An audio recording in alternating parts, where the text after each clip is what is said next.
Hello guys, good evening to all my dear teachers and judges, my dear friends.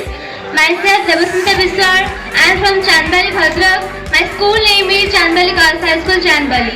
My topic is Nirbhaya.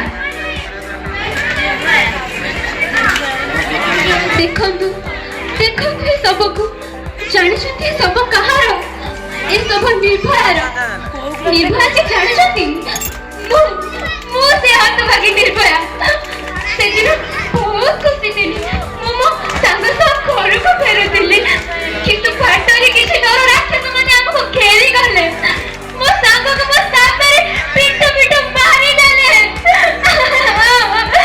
मो तो जोर जबरदस्ती कले बहुत कष्ट होला बचाओ रक्षा करो बहुत डाकिली किंतु शेषरे कोण होला मो आखि जेतेबेले खोली